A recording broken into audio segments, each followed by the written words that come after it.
Dans la nuit silencieuse de Médine, le prophète Muhammad reçut un rêve si lumineux que son visage rayonnait au réveil. Il se vit avec ses compagnons tournés autour de la Kaaba, en paix, tête rasée, sans aucune crainte. Ce n'était pas un simple songe. Les rêves des prophètes sont une révélation. Après si longues années d'exil, Allah ravivait l'espoir dans les cœurs. Mais le chemin vers ce rêve allait être semé d'épreuves, de trahison, de patience et d'une victoire que personne n'imaginait.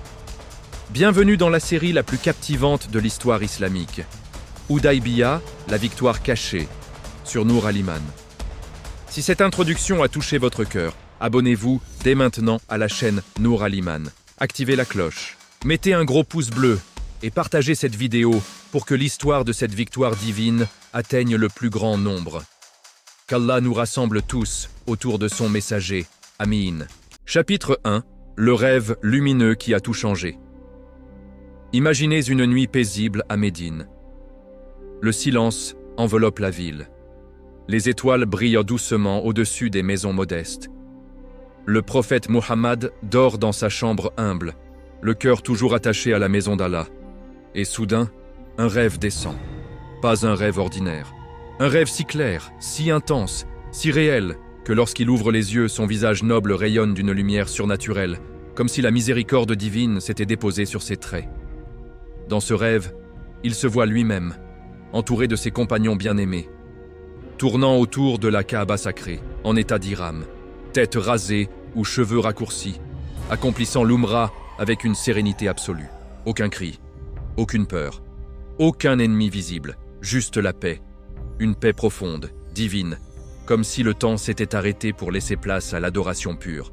Les compagnons marchent fièrement, leur cœur léger, leurs âmes apaisées. Ils touchent la maison d'Allah après 6 longues années d'exil forcé. 6 années pendant lesquelles le souvenir de la Kaaba brûlait dans leur poitrine, comme un feu inextinguible. 6 années de nostalgie, de prière, de larmes cachées. Et voilà que ce rêve arrive. Un rêve de prophète. Les savants nous enseignent. Le rêve du prophète est une révélation, wahi. Ce n'est pas une simple vision nocturne. C'est une bonne nouvelle garantie par Allah lui-même. C'est une promesse céleste qui va se réaliser, coûte que coûte. Au lever du jour, après la prière de l'aube, le messager d'Allah réunit ses compagnons. Sa voix, douce mais ferme, résonne dans la mosquée. Ô gens, Allah m'a montré un rêve très clair. Je vous ai vu entrer dans la mosquée sacrée en sécurité.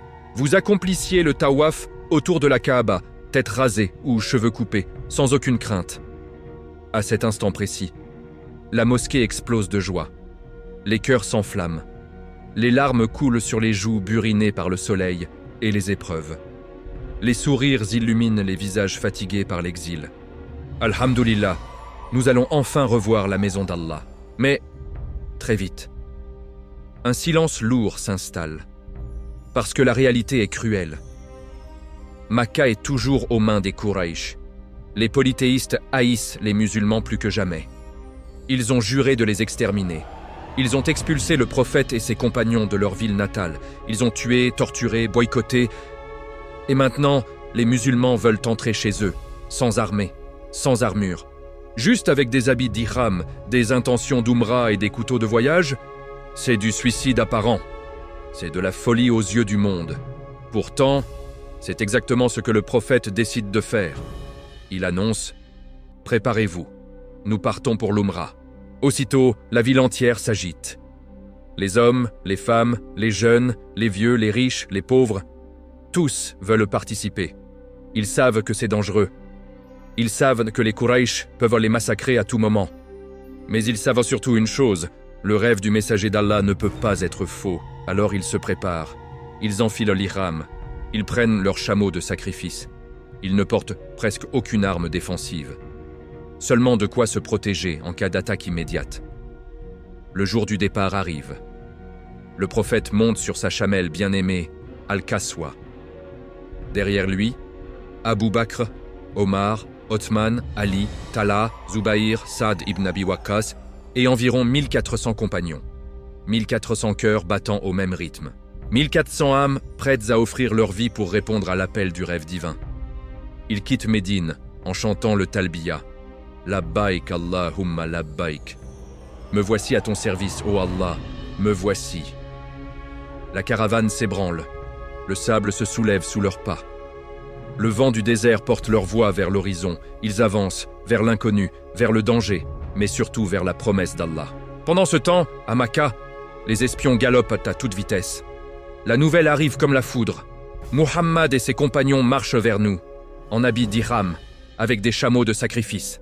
Ils prétendent venir pour l'Umrah. Les Quraysh paniquent. C'est un piège. Ils veulent nous attaquer. Nous ne les laisserons jamais entrer. Et c'est là que commence vraiment l'histoire. L'histoire d'une épreuve qui va transformer la face du monde. L'histoire d'une patience qui va faire trembler les empires. L'histoire d'une victoire que personne, à cet instant, ne pouvait imaginer. Ô frères et sœurs, ce n'était que le début. Le rêve était clair. Mais le chemin qui y menait allait être le plus difficile que la communauté musulmane ait jamais connu. Et vous êtes maintenant avec nous pour vivre chaque seconde de cette épopée divine. Si ce premier chapitre a fait vibrer votre cœur, si vous sentez déjà la grandeur de ce moment historique, alors abonnez-vous tout de suite à la chaîne Noor Al-Iman, mettez un énorme pouce bleu, activez la cloche pour ne manquer aucun épisode et partagez cette vidéo autour de vous. Dites-nous en commentaire, est-ce que vous aussi, vous avez déjà vécu un moment où vous avez cru en une promesse d'Allah alors que tout semblait impossible? Le prochain chapitre sera encore plus intense. Préparez vos cœurs. La suite arrive très bientôt, Inch'Allah. Qu'Allah nous fasse tous bénéficier de la baraka de Hudaybiyah. Amin. Chapitre 2. La marche de la foi vers l'inconnu. La caravane s'ébranle sous un soleil brûlant. 1400 âmes, un seul battement de cœur. Le prophète Muhammad chevauche en tête, sur sa fidèle Kaswa, le regard fixé vers l'horizon où se dresse la maison sacrée. Derrière lui, les compagnons marchent, pieds nus ou chaussés de sandales usées, tous vêtus de 2 pièces d'étoffe blanche immaculée. L'Iram, pas d'armure scintillante, pas de lances alignées, pas de boucliers brandis, juste des couteaux de voyage glissés à la ceinture et une confiance absolue en Allah. Ils chantent le talbiya d'une seule voix qui résonne dans le désert. Labbaik Allahumma labbaik, labbaik la sharika laka labbaik. Me voici à ton service, ô Allah, me voici. À ton service, toi qui n'as aucun associé, me voici. Ce cri monte comme une vague, traverse les dunes, atteint les oreilles des espions Qurayshites qui galopent déjà vers Makkah pour annoncer l'impensable. À Makkah, c'est la panique totale. Les chefs se réunissent en urgence dans la Dar an-Nadwa. Muhammad arrive avec 1400 hommes. C'est une armée déguisée. Ils veulent reprendre la ville par la ruse. Abu Sufyan, encore loin de l'islam, hurle. Nous ne les laisserons jamais fouler ne serait-ce qu'un grain de sable de notre territoire. Bloquez toutes les routes, préparez les archers. Les Quraysh envoient immédiatement des détachements armés, des patrouilles sillonnent les chemins. Les puits sont empoisonnés ou gardés. Les passages sont barrés par des pierres et des hommes en armes. Mais les musulmans continuent d'avancer, sereins, récitant le Coran, accomplissant les prières en voyage, partageant le peu d'eau et de dattes qu'ils ont. Soudain, la caravane s'arrête net. Devant eux, une vallée aride, presque lunaire, Hudaybiyah. À seulement quelques kilomètres de Makkah. Mais les cavaliers Qurayshites leur barrent la route. Demi-tour, vous n'entrerez pas. Le prophète ordonne de camper là. Les tentes s'installent. Les chameaux de sacrifice sont attachés.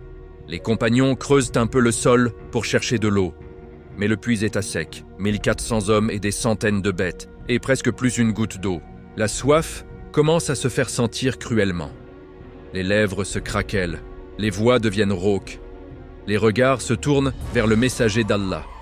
Il prend une flèche de son carquois, la tend à un compagnon et dit calmement « Plantez cette flèche au fond du puits. » L'homme obéit. Il descend au fond du puits asséché et enfonce la flèche dans la terre dure.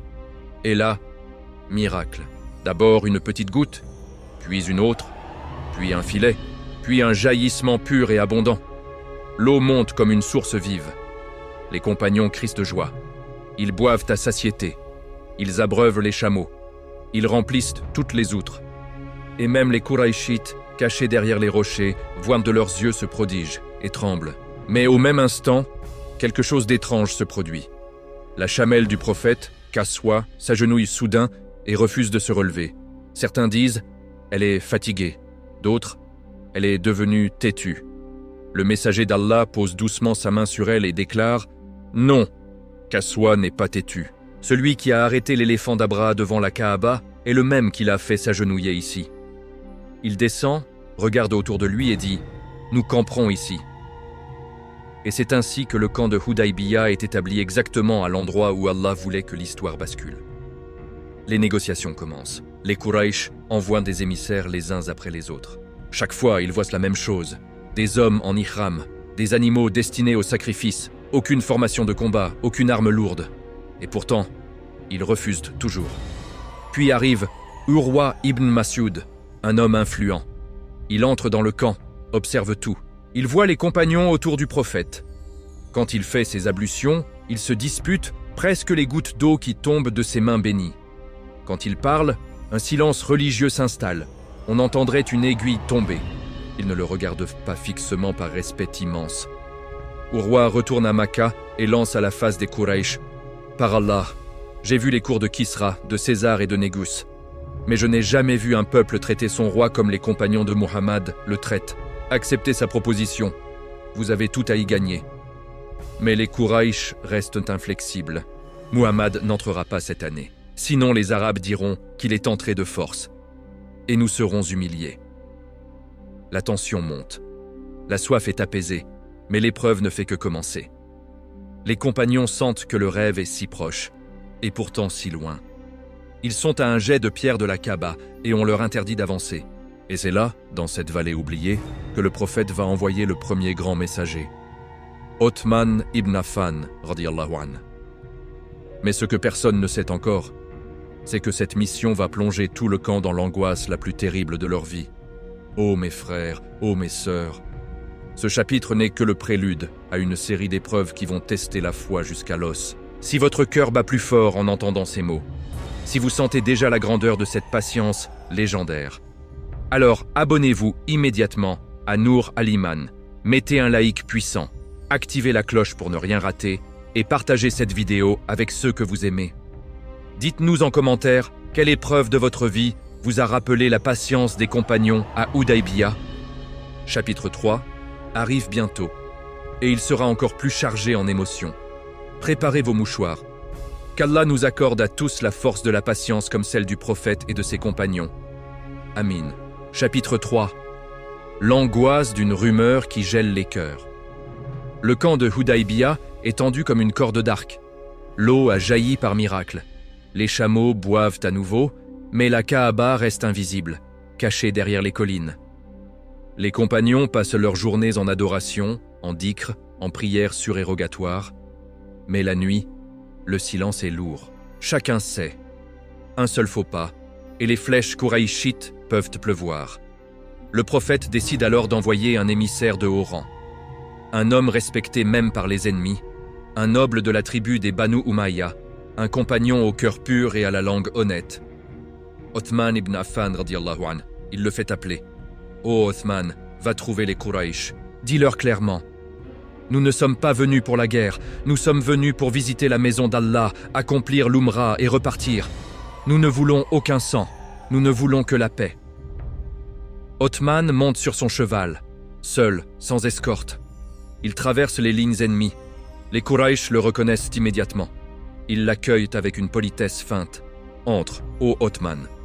Si tu veux faire le tawaf maintenant, tu peux le faire tout de suite. » Mais Othman, les yeux brillants de larmes contenues, répond avec fermeté. « Jamais je ne ferai le tawaf avant que le messager d'Allah ne l'ait fait lui-même. » Les discussions s'éternisent, les heures passent, puis les jours. Othman ne revient pas. Au camp musulman, l'inquiétude grandit. Les murmures commencent. Pourquoi tarde-t-il autant? Et s'il l'avait retenu? Et s'il l'avait tué? Le troisième jour, une rumeur terrible se répand comme un feu dans la paille sèche. Othman a été assassiné.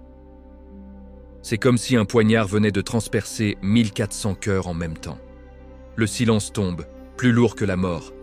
Les visages se décomposent, les poings se serrent, les larmes coulent sans bruit. Othman, le gendre du prophète, celui qui avait financé l'armée de Tabouk avant même qu'elle n'existe, celui qui avait racheté des esclaves musulmans, Assassiné. Et en plus, un émissaire. Tuer un émissaire, c'est déclarer la guerre totale. C'est la fin de toute négociation. Le prophète réunit les compagnons sous un grand arbre, un acacia solitaire qui domine la vallée. Il se tient debout, le regard grave, la voix calme mais vibrante d'émotion. Ô croyants, si les Quraysh ont vraiment tué notre émissaire, nous ne repartirons pas d'ici. Soit nous entrerons à Makka, soit nous mourrons tous en martyrs. Celui qui est prêt à jurer sur sa vie, qu'il combattra jusqu'au bout, qu'il vienne prêter serment sous cet arbre. À cet instant précis, l'histoire retient son souffle. Un par un, les compagnons s'avancent. Ils placent leurs mains dans la main bénie du messager d'Allah. Abu Bakr, Omar, Ali, Talha, Zubair, Saad ibn Abi Waqqas, tous, même les plus jeunes, même ceux qui tremblent de peur. 1400 mains, 1400 serments. Bayat ar-Ridwan, le serment de satisfaction, le serment sous l'arbre. Allah lui-même en parlera plus tard dans le Coran, dans un verset qui fait frissonner. Certes, Allah a agréé les croyants quand ils t'ont prêté serment d'allégeance sous l'arbre. Il savait ce qu'il y avait dans leur cœur, et il a fait descendre sur eux la quiétude, Sakina, et il les a récompensés par une victoire proche. Coran 48, 18. Le camp est maintenant silencieux comme un cimetière.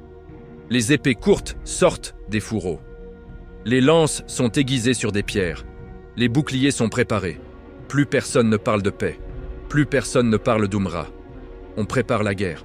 On prépare le sacrifice ultime. Mais Allah, le meilleur des stratèges, avait déjà tout prévu. Soudain, au loin, un nuage de poussière se lève. Un cavalier arrive au galop. Les guetteurs crient « C'est Othman !»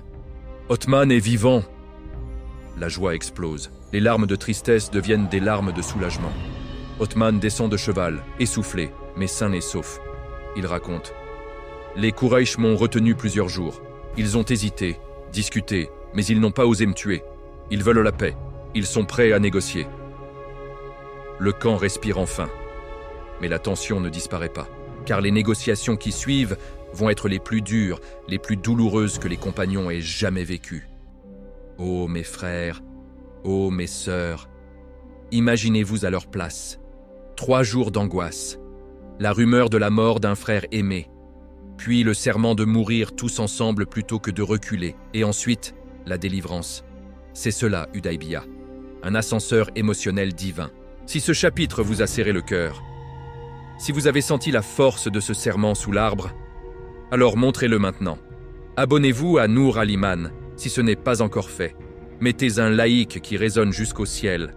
Activez la cloche pour ne manquer aucun épisode et partagez cette vidéo pour que d'autres découvrent la beauté de cette histoire.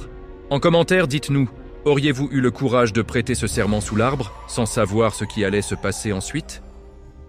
Chapitre 4 arrive très bientôt et il sera encore plus chargé en drames et en leçons éternelles.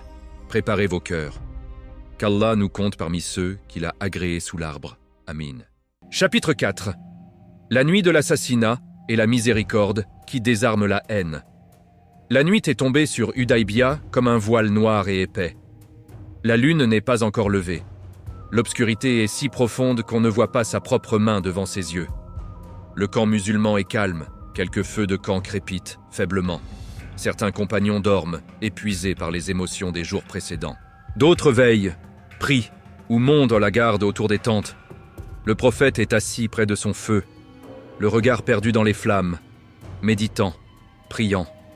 Soudain, un bruit, un froissement léger dans les ténèbres, puis un autre, puis 10, 20, 80. 80 silhouettes masquées, armes à la main, rampent silencieusement vers le camp. Ce sont les meilleurs guerriers Qurayshites, une unité spéciale d'assassins. Leur mission est claire, froide, implacable. Tuer Muhammad cette nuit même. Frapper au cœur, disparaître dans l'obscurité et mettre fin à tout. Mais Allah, le protecteur, le vigilant, ne dort jamais. Un compagnon de garde, les sens aiguisés par des années d'épreuves, perçoit un mouvement anormal. Il crie « Alerte, à l'attaque !» En un instant, le camp s'embrase de vie. Les musulmans surgissent des tentes comme des lions réveillés. Les assaillants sont encerclés en quelques secondes. Les compagnons, furieux, les maîtrise, les désarme, leur ligne les mains. On arrache les masques. Ce sont bien des Qurayshites, des visages connus, des ennemis jurés. La colère monte comme une vague. Les jeunes compagnons hurlent. « Ô messager d'Allah ! Ils ont attaqué pendant le mois sacré, dans la zone sacrée. Nous sommes venus pour l'adoration, et eux pour le meurtre. Laissez-nous les tuer. Envoyons-les en morceaux à leur chef comme avertissement. » Omar ibn al-Khattab est là, la main crispée sur la garde de son épée. Les veines de son cou gonflées, les yeux flamboyants. Il attend. Il attend seulement l'ordre du prophète. Mais le messager d'Allah reste assis, calme, le visage illuminé par la lumière du feu. Il regarde les captifs un long moment. Puis il regarde ses compagnons en furie. Et il prononce 2 mots qui tombent comme la foudre dans le silence. Relâchez-les. Un silence de mort. Personne n'y croit. Au messager d'Allah, ils sont venus pour vous assassiner. Ils ont violé le mois sacré. Ils ont violé la sainteté de l'endroit. Laissez-nous au moins les punir. Le prophète répète, plus fermement. J'ai dit, relâchez-les. Prenez leurs armes, leurs chevaux, leurs équipements et laissez-les repartir vers Makka, libres. Les compagnons sont déchirés. Certains pleurent de rage contenue. D'autres supplient, mais l'ordre est clair, on obéit. Les 80 assassins, désarmés, humiliés, tête basse, repartent dans la nuit vers Makka. Ils marchent comme des ombres vaincues. Et c'est là que se produit l'effet le plus incroyable. Sur le chemin du retour, ces hommes passent par plusieurs tribus arabes. Partout, on les reconnaît. Les meilleurs guerriers de Quraysh, revenus sans armes. Pardonnés par Muhammad, après avoir tenté de l'assassiner. La nouvelle se répand comme une traînée de poudre dans toute la péninsule. Les murmures deviennent des cris. Quraysh attaque pendant le mois sacré et échoue. Muhammad pardonne même à ceux qui veulent sa mort. Quelle est cette religion qui désarme la haine par la miséricorde? Pendant ce temps, à Makka, la panique est totale. Les Quraysh apprennent que leur plan secret a échoué, que leurs meilleurs hommes ont été capturés et relâchés sans une goutte de sang versé. Ils ont attaqué 2 fois, d'abord par la ruse, puis par la violence. 2 fois, ils ont échoué. Et 2 fois, les musulmans ont répondu par la grandeur d'âme. La honte les étouffe. Ils réalisent, soudain, leur prestige auprès des tribus arabes est en train de s'effondrer. Chaque jour qui passe, les cœurs se tournent un peu plus vers cette nouvelle lumière venue de Médine. Et au camp musulman, les compagnons, le cœur encore saignant, commencent à comprendre. Cette nuit-là, ils n'ont pas gagné une bataille avec des épées. Ils ont gagné bien plus, la bataille des cœurs. Ô mes frères, ô mes sœurs, c'est à cet instant précis que la vraie victoire de Hudaybiya commence à se dessiner. Pas avec du sang, mais avec de la patience. Pas avec de la vengeance, mais avec du pardon. Une leçon qui traverse les siècles et qui nous parle encore aujourd'hui. La miséricorde désarme plus sûrement que n'importe quelle arme. Si ce chapitre vous a fait vibrer, si vous avez ressenti la force surhumaine de ce pardon, alors montrez-le maintenant. Abonnez-vous à Nour al-Iman. Si ce n'est pas déjà fait, mettez un like qui porte ce message jusqu'au ciel, activez la cloche pour ne rien manquer et partagez cette vidéo avec ceux qui ont besoin d'entendre cette histoire. En commentaire, dites-nous, auriez-vous pu pardonner à ceux qui venaient de vous assassiner? Ou auriez-vous demandé vengeance? Chapitre 5 arrive très bientôt, et les épreuves vont devenir encore plus déchirantes. Préparez vos cœurs pour la plus grande douleur des compagnons. Qu'Allah nous fasse tous bénéficier de cette miséricorde prophétique. Amin. Chapitre 5 le traité qui brise les cœurs. Le soleil se lève sur Hudaybiya, mais il ne réchauffe pas les cœurs. Les compagnons sont encore secoués par la nuit précédente.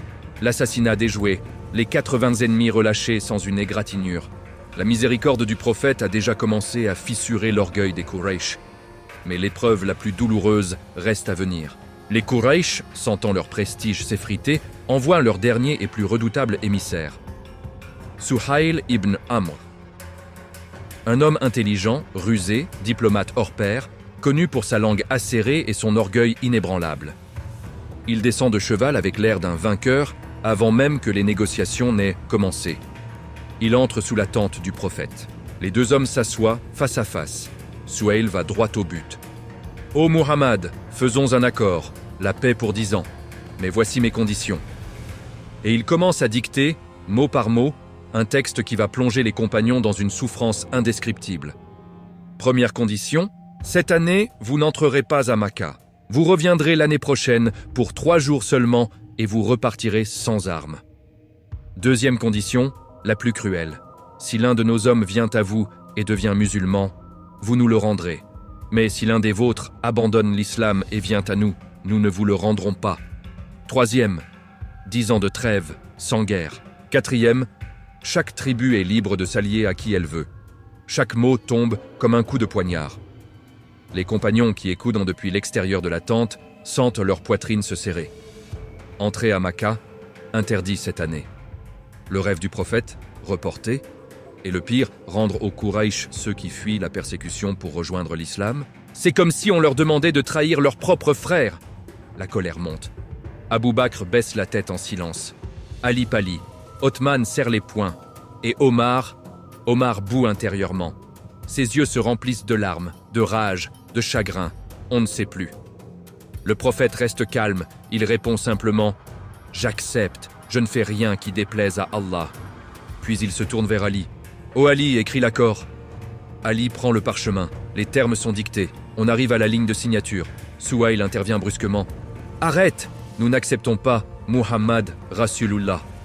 Si nous reconnaissions que tu es le messager d'Allah, nous ne serions pas là à négocier. Écris simplement Muhammad ibn Abdillah. » Un silence glacial. Ali, les larmes aux yeux, lâche la plume. Ô messager d'Allah, je ne peux pas effacer Rasulullah. Je ne peux pas. Le prophète, avec une douceur infinie, dit « Montre-moi. » Il prend le parchemin et de sa main bénie, lui qui ne sait ni lire ni écrire, il efface les mots « Rasulullah » et fait écrire à la place « Muhammad ibn Abdillah ». À cet instant, les compagnons ne parlent plus. La tristesse est trop lourde, la douleur trop profonde. Ils ont l'impression que tout s'effondre. Et comme si cela ne suffisait pas, un cri déchire l'air au loin. Un homme arrive, enchaîné, ensanglanté, traîné par la force. C'est Abu Jandal, le propre fils de Suhail ibn Amr. Il a été emprisonné et torturé pendant 4 ans pour avoir embrassé l'islam.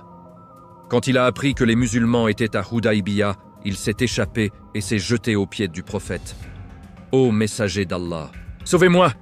J'ai enduré tous les supplices, emmenez-moi avec vous !» Le cœur du prophète se brise, mais il regarde Souhaïl, puis Abu Jandal, et dit avec une voix tremblante d'émotion « Ô Abu Jandal, retourne avec ton père, sois patient, Allah t'ouvrira une issue, Inch'Allah. » Abu Jandal est traîné de force, hurlant, pleurant, les chaînes claquant sur le sable, et sous les yeux horrifiés des compagnons, l'accord est signé. Le traité de Hudaybiyah est scellé. Le camp est plongé dans un silence de mort. Beaucoup pleurent ouvertement. Omar s'approche du prophète, la voix brisée. « Ô messager d'Allah, ne sommes-nous pas sur la vérité? Ne sont-ils pas sur le mensonge? Ne sommes-nous pas les honorables et eux les humiliés? Alors pourquoi signons-nous cet accord qui nous humilie ?»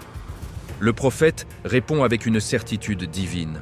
« Oui, ô Omar, tout ce que tu dis est vrai. Mais je ne fais rien qui déplaise à Allah. » Et c'est à cet instant précis, au milieu de cette douleur immense, que la révélation descend. Mais cela, vous le découvrirez dans le prochain chapitre. Ô mes frères, ô mes sœurs, c'est ici que la foi est mise à l'épreuve maximale. Accepter l'inacceptable. Obéir quand tout crie à la révolte. C'est le moment où les compagnons ont appris que la vraie victoire n'est pas toujours visible. Si ce chapitre vous a fait mal au cœur, si vous avez ressenti cette déchirure avec eux, alors exprimez-le maintenant. Abonnez-vous à SOS Nour Al-Iman. Si vous n'êtes pas encore abonné, mettez un like qui porte cette douleur jusqu'au trône d'Allah, activez la cloche pour recevoir la suite immédiatement, et partagez cette vidéo à ceux qui ont besoin de comprendre ce qu'est la vraie patience. En commentaire, dites-nous, auriez-vous pu signer cet accord à la place du prophète? Ou auriez-vous refusé, comme Omar l'a pensé intérieurement? Chapitre 6 arrive très bientôt. Et c'est là que tout bascule. La révélation qui transforme la défaite apparente en victoire éclatante. Préparez vos cœurs, qu'Allah nous accorde à tous la force des compagnons à Hudaybiyah. Amin. Chapitre 6. La révélation qui transforme la défaite en victoire éclatante. Le parchemin est encore chaud sous les doigts tremblants d'Ali. Les mots Muhammad ibn Abdillah, brille comme une blessure ouverte. Abu Jandal vient d'être traîné au loin, ses chaînes résonnant dans la vallée comme un cri étouffé. Les compagnons sont figés. Le silence est si lourd qu'on entend le vent siffler entre les tentes. Omar, les poings serrés, les yeux rougis, murmure intérieurement « Pourquoi, ô Allah? Pourquoi ?» Le prophète reste assis, le regard tourné vers le ciel. Il ne doute pas, il sait, il attend, et soudain, la révélation descend, comme une pluie de lumière au milieu du désert brûlant. Le visage du messager d'Allah s'illumine d'une joie surnaturelle. La tristesse qui pesait sur ses épaules s'évapore en un instant.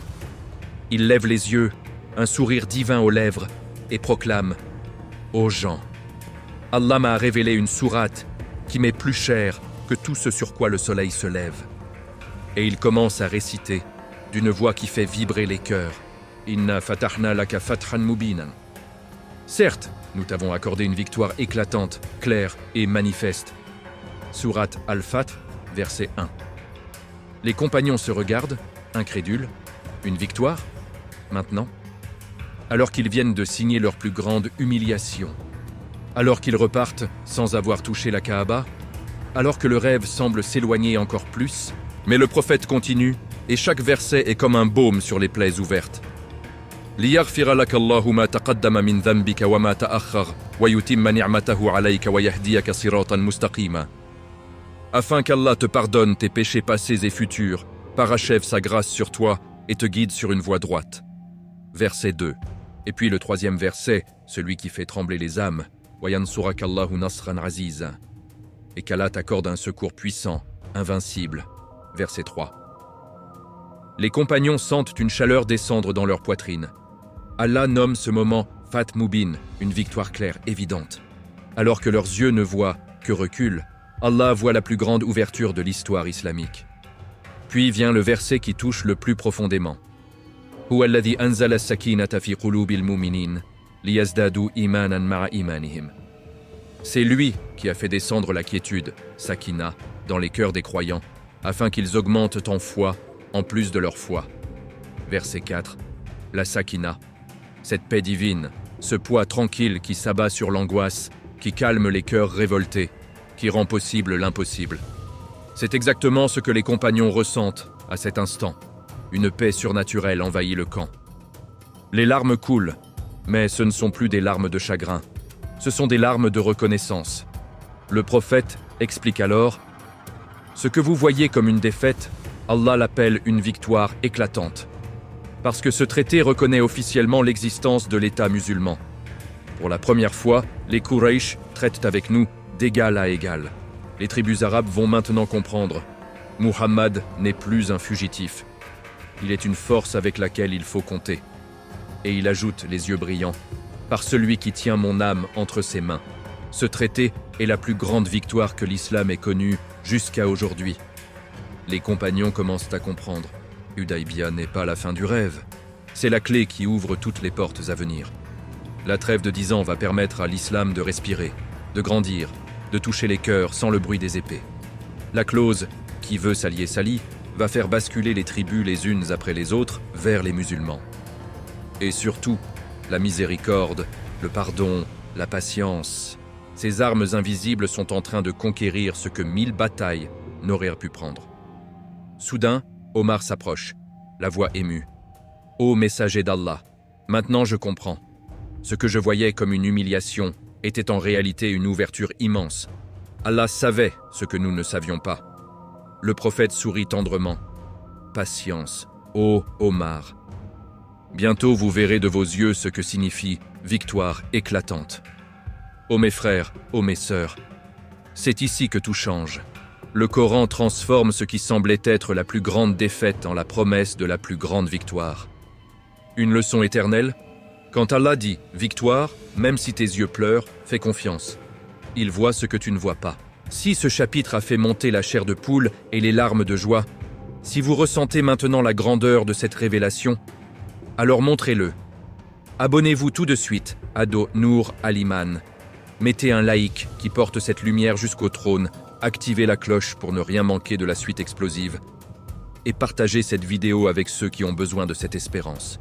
En commentaire, dites-nous, Quel verset de Sourate Al-Fat vous touche le plus profondément aujourd'hui? Chapitre 7 arrive très bientôt. Et là, les fruits commencent à tomber, un par un. Les portes s'ouvrent, les cœurs se convertissent. Préparez-vous à voir la victoire se déployer sous vos yeux. Qu'Allah nous compte parmi ceux qui augmentent en foi avec la sakina. Amin.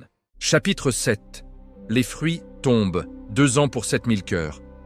Le traité est signé, les tentes sont pliées, les chameaux reprennent la route vers Médine, la tête basse, le cœur encore lourd. Les compagnons marchent en silence, la poussière du désert collée à leur visage fatigué.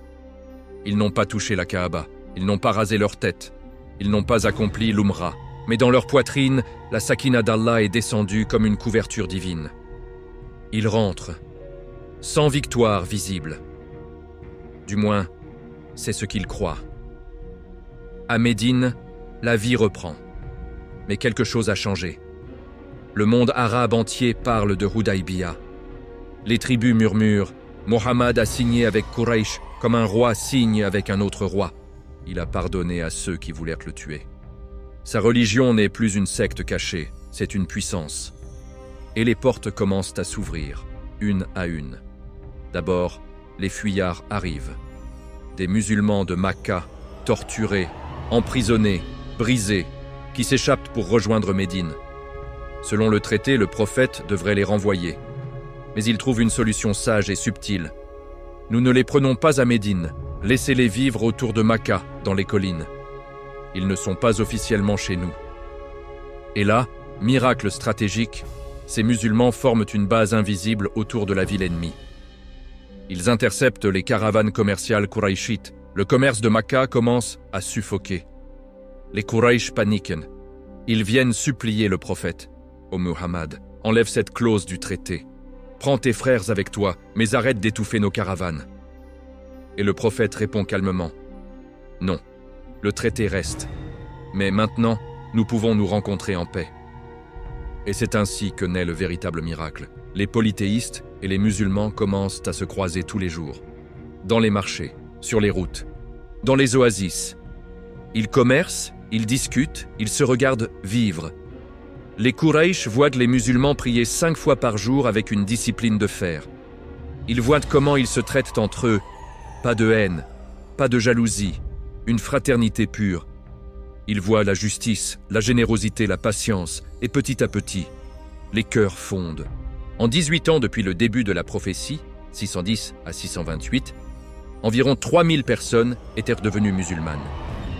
18 ans de persécution, de boycott, de bataille, de souffrance, pour 3000 âmes. Mais après Hudaybiya, en seulement 2 ans, 628 à 630, 7000 nouveaux musulmans embrassent l'islam. 7000, plus du double en 100 fois moins de temps. Parmi eux, les plus inattendus. Un jour, un cavalier arrive au galop à Médine. Il descend de cheval, s'agenouille devant le prophète et prononce les mots qui font pleurer les compagnons. « Ashhadu an la ilaha illallah wa ashhadu anna Muhammadan Rasulullah » C'est Khalid ibn al-Walid, le même Khalid qui avait massacré les musulmans à Uhud, le même qui avait mené la cavalerie quraïchite pour bloquer la route à Hudaybiya, le même que les compagnons appelaient l'épée dégainée de Quraysh. Et maintenant, il vient, tête baissée, cœur conquis. Pas par la force, par la beauté de cette religion qu'il a combattue si longtemps. Peu après, un autre géant arrive. Amr ibn al-As, l'homme le plus rusé, le plus politicien, le plus stratège de toute l'Arabie. Il embrasse l'islam, lui aussi, librement, dans la paix. Le prophète regarde ses compagnons et dit « Si Hudaybiya n'avait pas existé, ces hommes n'auraient jamais embrassé l'islam. La paix a ouvert plus de cœurs que 1000 batailles. Et puis, 2 mois après le retour à Médine, un soir paisible, le prophète réunit ses compagnons. Il tient dans ses mains les derniers versets de Sourate Al-Fat. Il les récite lentement, les larmes aux yeux. « Laqad sadaqa Allahu rasulahu ar-ru'ya bil-haqq, la tadkhulunna al-masjid al-haram. Insha Allahu aminina muhalliqina ru'usakum wa muqassirina la takhafun. Fa'alima ma lam ta'lamu. Faja'ala min duni dhalika fathan qariba. » Allah a réellement confirmé la vision de son messager en toute vérité. vous entrerez certainement dans la mosquée sacrée, si Allah veut, en sécurité, tête rasée ou cheveux raccourcis, sans craindre personne. Il savait ce que vous ne saviez pas. Et il a placé avant cela une victoire proche. Sourate Al-Fat, verset 27. Omar écoute le cœur battant. Quand la récitation s'arrête, il demande « Ô messager d'Allah, que dit ce verset ?» Le prophète explique avec un sourire « Allah dit que le rêve que j'ai vu était vrai. Vous entrerez dans la mosquée sacrée, en sécurité. Vous raserez vos têtes ou raccourcirez vos cheveux, sans peur. » Et il savait ce que vous ne saviez pas. Et avant cela, il vous a déjà donné une victoire proche. Les compagnons restent silencieux. Seulement 2 mois se sont écoulés depuis Hudaybiya.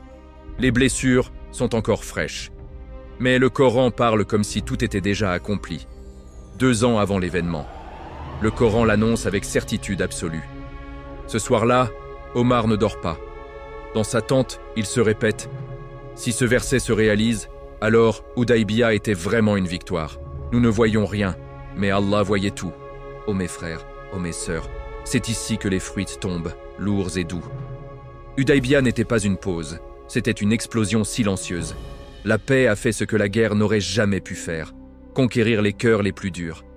Si ce chapitre vous a rempli d'émotions, si vous sentez maintenant que la patience porte toujours ses fruits, alors montrez-le. Abonnez-vous immédiatement à Nour Al-Iman.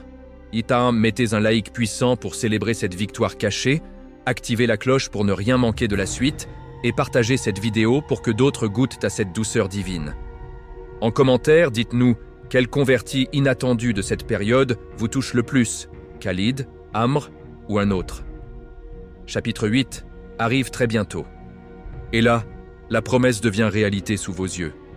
La conquête de Makka approche. Préparez vos cœurs pour le moment le plus émouvant de toute l'histoire islamique. Qu'Allah nous fasse entrer un jour dans sa maison en sécurité, sans peur.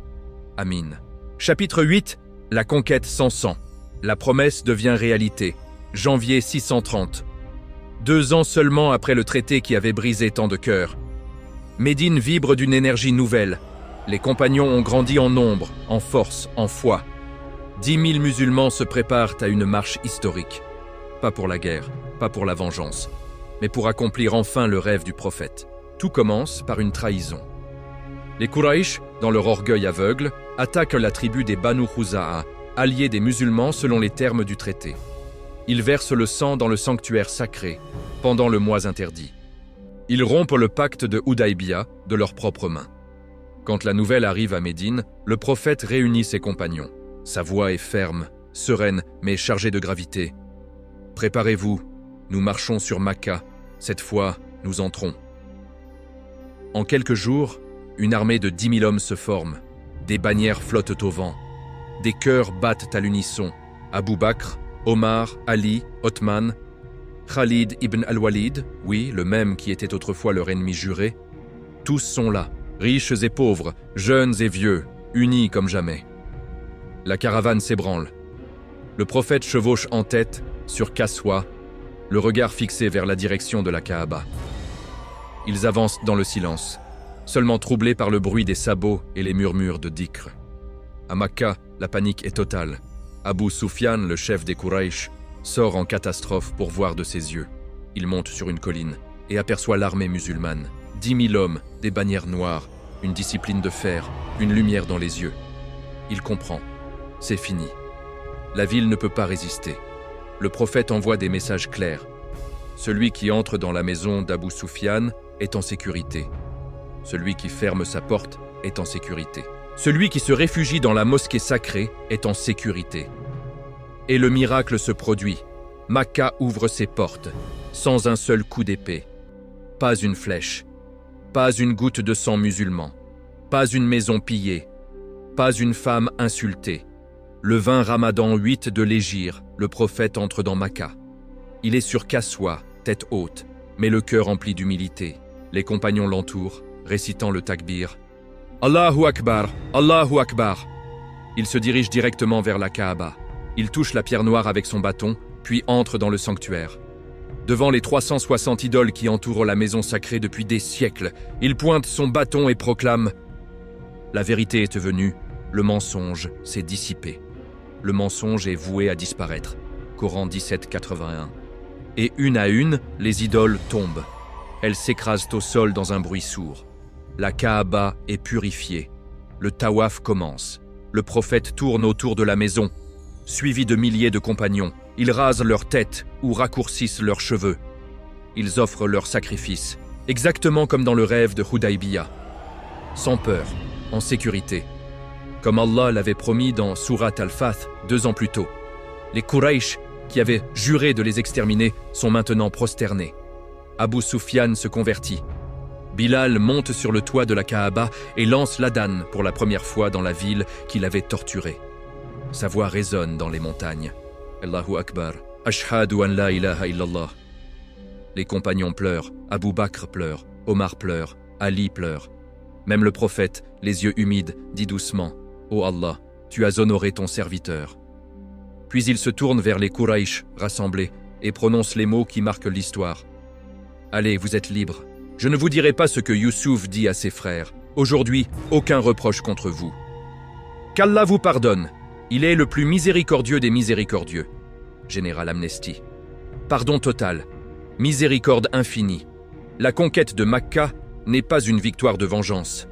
C'est une victoire de pardon. Ô mes frères, ô mes sœurs, c'est ici que le rêve devient réalité. 2 ans après Hudaybiyah, la promesse d'Allah s'accomplit mot pour mot. Ce que les yeux voyaient comme humiliation est devenu la plus grande ouverture de l'islam. Allah savait. Et il a tenu parole. Si ce chapitre vous a fait verser des larmes de joie, si vous ressentez maintenant la douceur de cette conquête miséricordieuse, alors exprimez-le maintenant. Abonnez-vous à Nour al-Iman si ce n'est pas encore fait. Mettez un like qui porte ce moment jusqu'au ciel. Activez la cloche pour ne rien rater des chapitres suivants et partagez cette vidéo pour que le monde entier connaisse la beauté de cette victoire.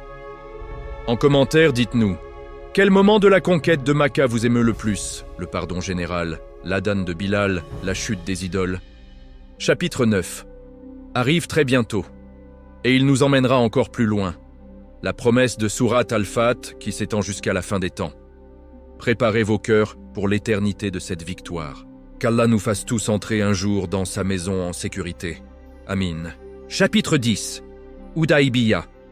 Aujourd'hui, la victoire qui nous parle. Encore. Le sable de Hudaybiyah est redevenu silencieux depuis 14 siècles. Les tentes ont disparu. Les chameaux sont repartis. Le parchemin du traité s'est effacé avec le temps. Mais la leçon, elle, est toujours vivante. Elle respire. Elle bat dans chaque cœur musulman qui traverse une épreuve. Hudaybiyah n'est pas une page d'histoire fermée. C'est un livre ouvert jusqu'au jour du jugement. Aujourd'hui, en 2026, nous vivons tous notre propre Hudaybiyah. Les portes semblent fermées. Les rêves paraissent repoussés. Les traités humiliants, les injustices flagrantes, les promesses qui tardent. Tout cela nous rappelle cette vallée aride où 1400 hommes ont cru alors que tout criait à la défaite. Et Surat Al-Fath nous murmure toujours les mêmes vérités éternelles. 1. Reculer n'est pas perdre. Parfois, Allah nous fait faire un pas en arrière pour que nous puissions prendre 10 pas en avant. Ce qui ressemble à une humiliation est souvent la clé d'une ouverture immense. Aujourd'hui encore, quand les médias crient « échec », quand les réseaux sociaux hurlent « faiblesse », souviens-toi, Allah appelle cela « Fath Mubin », victoire éclatante. 2. La sakina descend quand le cœur est sur le point de craquer. Les compagnons étaient au bord de la révolte. Omar pleurait de rage, mais Allah a envoyé la quiétude. Aujourd'hui, quand l'angoisse te serre la poitrine, quand tu te demandes « pourquoi moi ?», arrête-toi. La sakina arrive précisément au moment où ton cœur ne peut plus porter seul le poids. 3. Ce qu'Allah retarde n'est pas annulé. Le rêve du prophète a mis 2 ans à se réaliser. 2 ans de patience, de pardon, de silence, pour une conquête sans sang.